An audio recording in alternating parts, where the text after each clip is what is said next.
Hello students, welcome to my channel numeracy maths classes. तो आज के वीडियो में हम सॉल्व करने वाले हैं methods of integration. Last video में हमने डिस्कस किए थे इंटीग्रेशन के कुछ इंपॉर्टेंट फॉर्मूले, जो क्या कि एनसीईआरटी बुक में ऑलरेडी गिवन है। तो आप सबसे पहले इन फॉर्मूलों को लर्न करेंगे। उसके बाद हम स्टार्ट करेंगे कि डिफरेंट मैथड इंटीग्रेशन सॉल्व करने की, क्योंकि अभी जो हमने लास्ट एक्सरसाइज में इंटीग्रेशन किया था वो बहुत सिंपल फॉर्म है क्वेश्चन। अगर सिंपल फॉर्म में आते हैं डायरेक्टली फॉर्मूला यूज करके उन्हें इंटीग्रेट कर सकते हैं, लेकिन अगर क्वेश्चन फॉर्म में आ जाता है जिसे आप डायरेक्टली इंटीग्रेट नहीं कर पाते हैं तो आप 3 मेथड्स फॉलो करते हैं, which are first one is integration by substitution. Substitution use करके कुछ सब्सटीट्यूट करते हैं हम ऐसा जिससे कि हमारी जो क्वेश्चन में गिवन फॉर्म है वो और इजी फॉर्म में कन्वर्ट हो जाती है, उसे हम बोलते हैं integration by substitution. Next is using partial fractions. Partial fractions हम बेसिकली जब यूज करते हैं जब हमारा जो इंटीग्रेशन जिसका करना है वो px बाय qx फॉर्म में हो, मतलब रैशनल फॉर्म में हो और थोड़ा सा कॉम्प्लिकेटेड हो। तो पार्शियल फ्रैक्शन यूज करके हम उसे बहुत इजी फॉर्म में कन्वर्ट कर देते हैं, जिससे हमारा इंटीग्रेशन इजीली सॉल्व हो जाता है। The third one is by parts. By parts हम जब करते हैं जब हमारे इंटीग्रेशन में दो प्रोडक्ट में टर्म दी होती हैं। प्रोडक्ट में टर्म इस तरह से दी होंगी, दोनों ही टर्म्स काफी हॉरिबल सी होंगी, मतलब इजीली आप सॉल्व नहीं कर पाएंगे। तब जैसे लॉग इनटू समथिंग ट्रिग्नोमेट्री कुछ बड़ी सी वैल्यू होगी, तब हम यूज करते हैं बाय पार्ट्स। तो आपको डिफरेंस जानना बहुत जरूरी है कि हम कब क्या चीज यूज कर पा रहे हैं। अब इंटीग्रेशन बाय सब्सटीट्यूशन स्टार्ट कर रहे हैं आज हम, जिसमें आज हम थोड़ा सा कॉन्सेप्ट पढ़ेंगे। कॉन्सेप्ट के साथ हम कुछ क्वेश्चंस डिस्कस करेंगे बाय सब्सटीट्यूशन के। उससे पहले हम ये 4 फॉर्मूले डिस्कस करने वाले हैं। आप ऑलरेडी काफी सारे ट्रिग्नोमेट्रिक फॉर्मूले अपनी लास्ट वीडियो में देख चुके हो, आपकी बुक में ऑलरेडी गिवन है, आप वो देख लेंगे फॉर्मूले एक बार। लेकिन हमने ये फॉर्मूले अभी तक नहीं पढ़े थे। हमने साइन एक्स का इंटीग्रेशन पढ़ा था, माइनस कॉस एक्स होता है, कॉस एक्स का इंटीग्रेशन किया था, साइन एक्स होता है। लेकिन हमने directly tan cot secant and cosecant आएगा तो हमने वो नहीं करे थे। तो आपको ये 4 फॉर्मूले भी लर्न करने होंगे, जो किस तरह से है। टेंजेंट एक्स होता है log of mod of secant x plus c. C लगाना कभी नहीं भूलेंगे आप इंटीग्रेशन में। सिमिलरली कॉट एक्स का इंटीग्रेशन होता है log of mod of sine x plus c. Secant x dx का होता है log of mod of secant x plus tangent x plus c. Secant x का डिफरेंशिएशन क्या था आपका, secant x into tangent x, लेकिन इंटीग्रेशन क्या आ गया, log of mod of secant x plus tangent x. Similarly cosecant x का होता है सेक की जगह कॉसिक, टेन की जगह कॉट, प्लस की जगह माइनस। तो इस तरह से कुछ आप लर्न कर सकते हैं। अब सब्स्टिट्यूशन मेथड हम किस तरह से यूज करते हैं। अगर आपका क्वेश्चन इनमें से किसी 3 फॉर्म का है, इनमें से किसी 3 फॉर्म का मतलब आपको इंटीग्रेशन में फंक्शन गिवन है, इनटू में फंक्शन का डेरिवेटिव भी गिवन है। क्या मतलब, अगर फंक्शन और फंक्शन का डेरिवेटिव गिवन है किसी भी फॉर्म में तो आप सब्स्टिट्यूशन यूज करते हैं, या फिर फंक्शन डिनोमिनेटर में गिवन है और न्यूमरेटर में उसका डेरिवेटिव गिवन है। ध्यान रखेंगे डिनोमिनेटर में कभी भी डेरिवेटिव नहीं होना चाहिए, तो आप सॉल्व इसे नहीं कर पाएंगे। फंक्शन नीचे होना चाहिए, क्योंकि हम फंक्शन को सब्स्टिट्यूट करेंगे जिससे क्वेश्चन सिंप्लीफाई हो पाए, इजीली हम सॉल्व कर पाए। और न्यूमरेटर में आपका होना चाहिए उसका डेरिवेटिव। एंड थर्ड फॉर्म इस तरह से हो सकती है, डेरिवेटिव तो मौजूद हो, आप देखेंगे सभी क्वेश्चन में डेरिवेटिव न्यूमरेटर में है, तो डेरिवेटिव तो होना चाहिए क्वेश्चन का, जो फंक्शन आप पुट करने वाले हैं उसका। साथ में फंक्शन डायरेक्टली ना हो कि किसी और फॉर्म में होगा, मतलब मान लो मैं साइन एक्स को पुट करना चाह रही हूँ टी, इन क्वेश्चन में डायरेक्ट साइन एक्स अगर गिवन है, बट यहाँ मान लो सब कुछ गिवन है, sine of something into something given है, मतलब फंक्शन के अंदर वो फंक्शन है एफ ऑफ एक्स जिसे आप पुट करने वाले हैं। अभी मैं क्वेश्चंस कराऊंगी तो आपको क्लियर हो जाएगा। अब ये किस तरह से सॉल्व करते हैं वो देखते हैं। सपोज फर्स्ट वाला मैंने डिस्कस किया, इसमें गिवन है F x into F dash x d x. मैंने क्या बोला, फंक्शन को आप पुट करेंगे, सब्स्टिट्यूट करेंगे। मान लीजिए मैंने इसको सब्स्टिट्यूट कर दिया कुछ टी करा, तो आप इसको करेंगे डिफरेंशिएट। ध्यान रखेंगे जिस भी फंक्शन को आप कुछ भी एज्यूम करोगे, सब्स्टिट्यूट करोगे, उसका नेक्स्ट स्टेप आपका हमेशा रहेगा डिफरेंशिएट करो। वो क्यों, क्योंकि अभी इंटीग्रेशन आपका एक्स की फॉर्म में है, तो इसलिए डीएक्स था। लास्ट वीडियो में मैंने बताया था डीएक्स मतलब होता है जिसके रिस्पेक्ट में हम इसे इंटीग्रेट करना चाह रहे हैं, मतलब यहाँ एक्स की फॉर्म में कर रहे हैं। अगर मैं फंक्शन को टी की फॉर्म में कन्वर्ट कर दूंगी तो ये भी तो टी की फॉर्म में होना चाहिए, तभी तो मैं इसे टी के रिस्पेक्ट में इंटीग्रेट कर पाऊंगी। और वो कब आएगा, जब मैं इसे डिफरेंशिएट करके इस डीएक्स को रिप्लेस करूंगी dt से। अब वो कैसे आएगा आइए देखते हैं। मैंने एफ ऑफ एक्स को पुट किया टी, डिफरेंशिएट किया विद रिस्पेक्ट टू एक्स। जब एफ एक्स को डिफरेंशिएट करोगे तो बन जाएगा F dash x, right hand side में t को x के रिस्पेक्ट में डिफरेंशिएट करा तो dt अपॉन dx। अब क्योंकि मुझे वैल्यू किसकी निकालनी है, f dash x into d x, क्योंकि हर जगह मैंने बोला था ये फॉर्म होनी चाहिए थी, तो dx को इधर ले गए, f dash x into d x is equal to dt, मतलब इसकी जगह आप t पुट कर रहे हो, put f of x is equal to t and f dash x dx is equal to dt in this equation, तो you will get fx की जगह पे t and f dash x dx इस whole की जगह we will get dt। सो अब आपको integrate करना है t इंटू dt को, विच इज वेरी सिंपल। ये फॉर्मूला क्योंकि आप जानते हैं अगर x की पावर कुछ n है उसका मुझे इंटीग्रेशन करना है, तो इंटीग्रेशन क्या होता है, x की पावर एक ज्यादा हो जाती मीन्स n+1 अपॉन में वो बढ़ी हुई पावर, मतलब अपॉन n+1 प्लस c। तो यहाँ आपका t इंटू डी टी था जिसमें मैंने पावर 1 लिख लिया, क्योंकि t की अगर कुछ पावर नहीं गिवन इट मीन्स वो 1 है, तो t की पावर 1 इंटू डी टी, इस फॉर्मूले के अकॉर्डिंग आपका हो जाएगा t की पावर 1 प्लस 1 अपॉन 1 प्लस 1, तो ये हो गया t square upon 2 plus c। अब ये भूलना नहीं है, don't forget to put the value, जो आपने सब्स्टिट्यूट की थी उस वैल्यू को पुट करना नहीं भूलना है, क्योंकि आंसर फाइनली जो आपका आएगा वो x की फॉर्म में ही आएगा, क्योंकि क्वेश्चन इनिशियली आपका x की फॉर्म में था। तो आपने क्या किया, t को f ऑफ x क्योंकि अज्यूम किया था, तो उस t की जगह जो भी फंक्शन आप अज्यूम करोगे एट लास्ट आप उसे सब्स्टिट्यूट कर दोगे और आपको आंसर आपका मिल जाएगा। सिमिलरली इस तरह की अगर क्वेश्चन आते हैं जिसमें फंक्शन नीचे है और डेरिवेटिव ऊपर है, f dash x d x था ना, और जिसको मैंने अभी ड्राइव किया था क्या था, dt ऊपर आएगा और fx की जगह t, तो और भी इजी हो गया, क्योंकि 1 अपॉन t का इंटीग्रेशन क्या बताया था कल वीडियो में, log of mod t plus c। अब t क्या था मेरा f ऑफ x, तो ये हो जाएगा log of mod of f of x plus c। Clear है।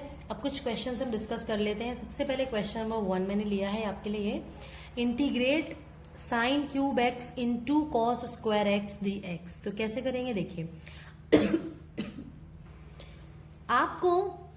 आपको ऐसा कोई टर्म चूज करनी है जिसका डेरिवेटिव ऑलरेडी इस टर्म में मौजूद हो।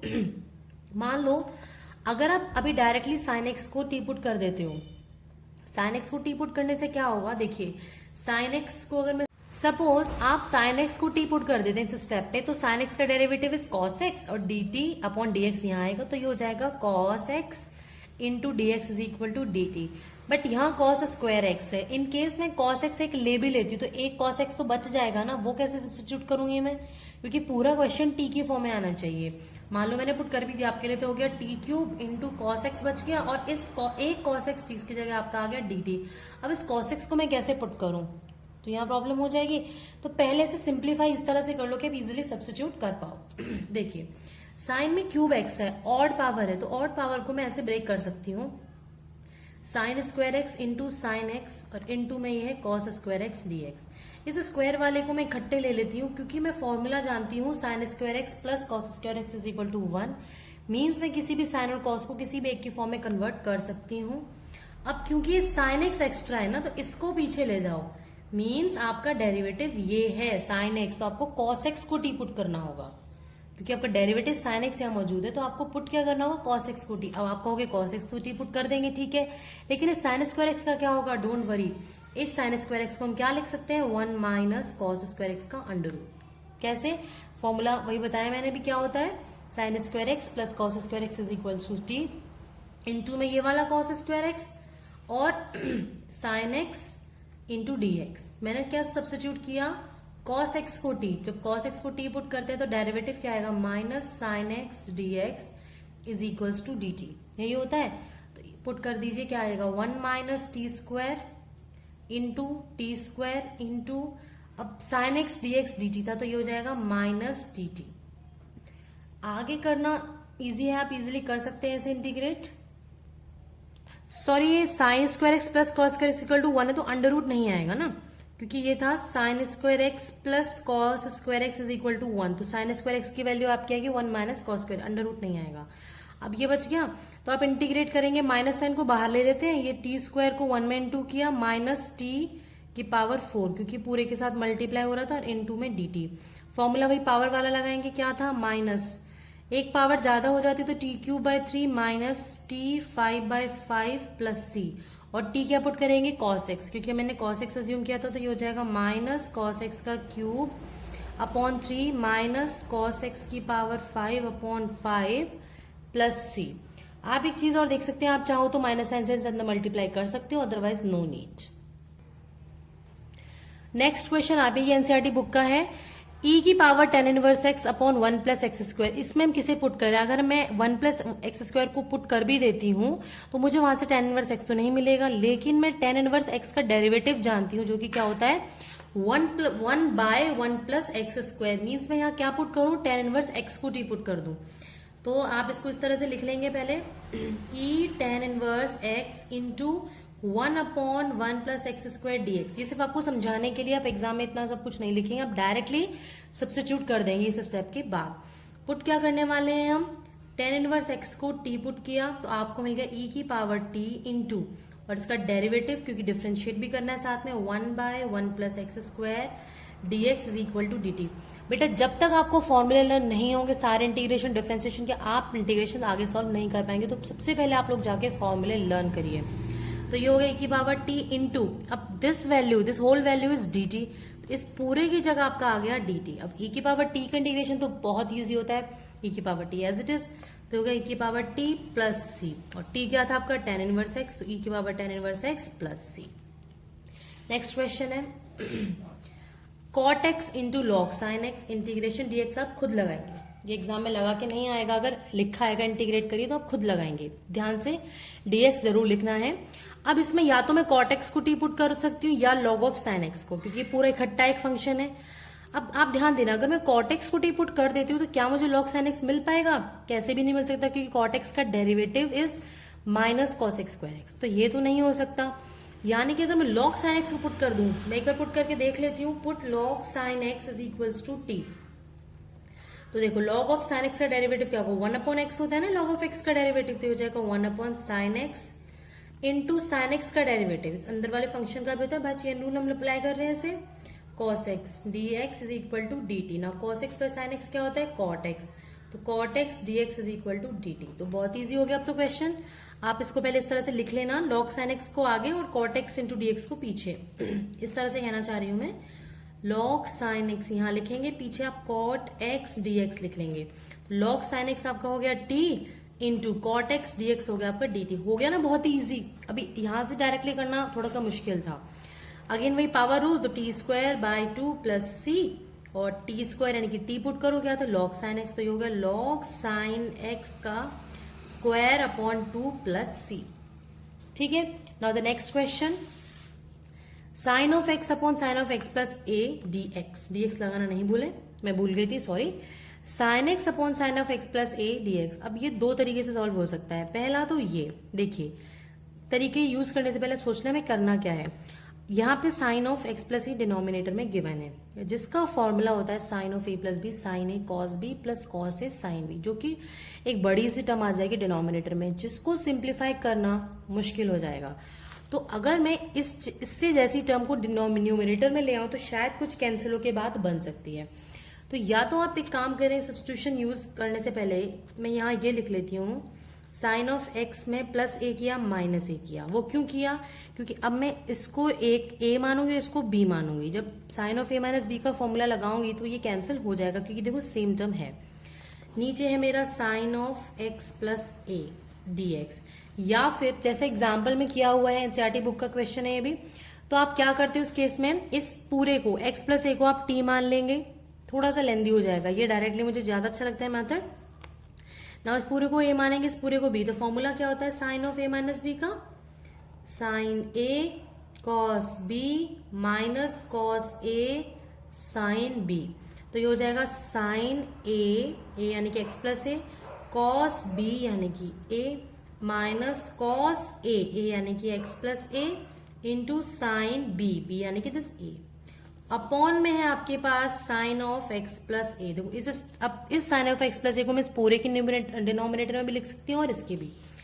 तो ये हो गया, इससे कैंसिल हो जाएगा, बचेगा सिर्फ कॉस इस स्टेप में, माइनस यहाँ पे cos by sine of x, दोनों का एंगल क्योंकि सेम है तो ये बन जाएगा cot of x plus a into sine of a. अब इंटीग्रेट करना इज सो इजी, क्योंकि कॉस ए का इंटीग्रेशन आप डायरेक्टली लिखेंगे क्योंकि ये कांस्टेंट नंबर है। ए एक कांस्टेंट नंबर है, क्योंकि क्यों कांस्टेंट आप कैसे पहचाने, क्योंकि हम इंटीग्रेट कर रहे हैं एक्स के रिस्पेक्ट में। और ध्यान रखना, मैंने आपको बताया अपने लास्ट वीडियो में, जब भी आप कांस्टेंट का इंटीग्रेशन करते हो आपको हमेशा एक्स मिलता है इंटीग्रेशन में, एक्स प्लस सी। अब यहाँ पे क्या आएगा, एक्स और कॉस से क्योंकि कांस्टेंट है वो साथ में मल्टीप्लाई हो जाएगा, प्लस सी आप लास्ट में लगाते हैं। यहाँ पे साइन एज इट इज रहेगा और कॉट का इंटीग्रेट हम करेंगे, तो कॉट का इंटीग्रेशन क्या है, अभी स्टार्टिंग में ही बताया था, log of mod of sine x हो जाएगा, log of mod of sine x, x means जो ये अंदर एंगल दिया हुआ है वो, प्लस सी। खत्म हो गया आपका आंसर, क्योंकि हमने कुछ सब्स्टिट्यूट नहीं किया था तो ये इजीली सॉल्व हो गया है। Next and the last question is, इसमें क्या आगे मैंने देखिए, secant square x upon 2 plus tangent x dx. ध्यान देना, secant square x dx upon 2 plus tangent x है, इनमें से कौन सी टर्म ऐसी है जिसका हमें डेरिवेटिव दिया हुआ है। सीकेंट स्क्वायर एक्स को अगर मैं सीकेंट एक्स को टी पुट करती हूं तो मुझे इसका डेरिवेट इंटीग्रेशन जो कि लॉग ऑफ है समथिंग वो नहीं दिया हुआ है। अगर मैं टेंजेंट एक्स को पुट कर देती हूँ, अगर मैं टेंजेंट एक्स को टी पुट कर देती हूँ तो इसका डिफरेंशिएशन क्या होता है, सीकेंट स्क्वायर एक्स डीएक्स और ये dt, यानी कि ये ऑलरेडी हमें गिवन है, तो मैं tan x को टी पुट करूं या फिर मैं इस पूरे 2 प्लस tan x को टी पुट कर दूं तो भी डिफरेंशिएशन यही आएगा, क्योंकि 2 का डेरिवेटिव आपका होता है 0। तो आप कोशिश ये करेंगे जब भी कोई कांस्टेंट एडिशन या सब्ट्रैक्शन में तो उस पूरे फंक्शन को टी पुट करो, ना कि सिंगल इसको। तो आपका ये फॉर्म हो गया, देखो ऊपर dt आ गया और नीचे t बन गया ना, इजी सा।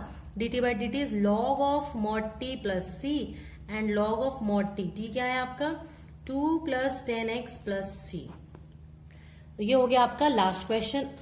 आज की वीडियो में इतना ही। सब्स्टिट्यूशन मेथड आई थिंक आपको क्लियर हो गया होगा। इनकेस कोई डाउट है तो आप कमेंट सेक्शन में कमेंट करके पूछिए जरूर, अपने डाउट सभी क्लियर कीजिए time to time. Next video में हम सब्स्टिट्यूशन के कुछ और इंपॉर्टेंट क्वेश्चन डिस्कस करेंगे, उसके बाद हम नेक्स्ट एक्सरसाइज में मूव करेंगे। तब तक के लिए कीप वॉचिंग, बाय बाय।